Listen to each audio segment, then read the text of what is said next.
Hello, great മീഡിയാസിലേക്ക് സ്വാഗതം. അങ്ങനെ വർഷങ്ങൾക്ക് ശേഷം എന്ന സിനിമയുടെ 4-ാം ദിവസത്തെ കളക്ഷൻ റിപ്പോർട്ട് വരുന്നു.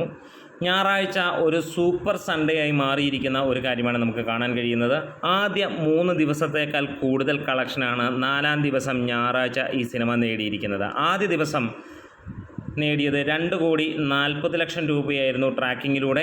2-ാം ദിവസം 2,22,00,000 രൂപയായിരുന്നുവെങ്കിൽ 3-ാം ദിവസം 2,56,00,000 ഇന്ന് റെക്കോർഡാണ് ഈ സിനിമ തൂക്കിയിരിക്കുന്നത്. 2,60,00,000 മുകളിലാണ് ഇതുവരെ ലഭിച്ചിരിക്കുന്നത്. അതായത് പറയുന്നത് 2,80,00,000 മുകളിൽ വരുമെന്നുള്ളതാണ്. ആദ്യ ദിനം 3 കോടി നേടിയ സിനിമ ഇന്ന് 3.5 കോടിയോളം നേടും എന്നുള്ളത് തന്നെയാണ് നമുക്ക് പറയാനുള്ളത്. അതായത് ഈ 4 ദിവസം കൊണ്ട് കേരളത്തിൽ നിന്ന് മാത്രമായിട്ട് 12 കോടിക്ക് അടുത്താണ് സിനിമ നേടിയിരിക്കുന്നത്. ഇതിനോടകം തന്നെ 25 കോടി ക്ലബിലേക്ക് സിനിമ കയറുകയും ഉണ്ടായി എന്നുള്ളതാണ്. വർഷങ്ങൾക്ക് ശേഷം എന്ന സിനിമ ഇറങ്ങിയത് ഒരു സോളോ റിലീസായിട്ടൊന്നുമല്ല, 3 സിനിമകളുടെ ഒപ്പം ആടുജീവിതവും നിറഞ്ഞോടുന്ന സമയത്ത് പ്രണവ് മോഹൻലാൽ, ധ്യാൻ ശ്രീനിവാസ്, കല്യാണി പ്രിയദർശൻ തുടങ്ങി മലയാളത്തിലെ ഒട്ടുമിക്ക പ്രമുഖ താരങ്ങളും അണിനിരക്കുന്ന സിനിമ ഇന്ന് നിവിൻ പോളിയുടെ അഴിഞ്ഞാട്ടം കൊണ്ട് തന്നെയാണ് ആളുകൾ കൂടുതൽ കാണുന്നത് എന്നുള്ളതാണ് സോഷ്യൽ മീഡിയയിൽ നമുക്ക് കാണാൻ കഴിയുന്നത്. അതിനെക്കുറിച്ചുള്ള അഭിപ്രായങ്ങൾ നിങ്ങൾക്ക് പറയാം.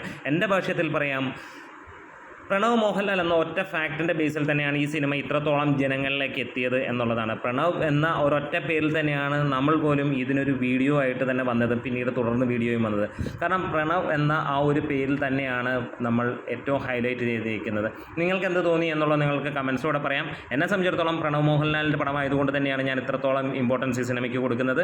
നിങ്ങൾക്ക് എന്ത് തോന്നുന്നു? സെക്കൻഡ് ഹാഫിൽ നിവിൻ പോളി അഴിഞ്ഞാടി എന്നുള്ള കാര്യങ്ങൾ നമുക്ക് എല്ലാവർക്കും അറിയാം. അപ്പോൾ ഇതൊരു നിവിൻ സിനിമയാണോ, അല്ലെങ്കിൽ ധ്യാൻ സിനിമയാണോ, അല്ലെങ്കിൽ മറ്റാളുകളുടെ സിനിമയാണോ, അതോ പ്രണവിൻ്റെ സിനിമയാണോ? നിങ്ങൾക്ക് കമൻസിലൂടെ പറയാം. എന്നാലും ഞാൻ ഇവിടെ സപ്പോർട്ട് ചെയ്യുന്നു പ്രണവ് മോഹൻലാൽ.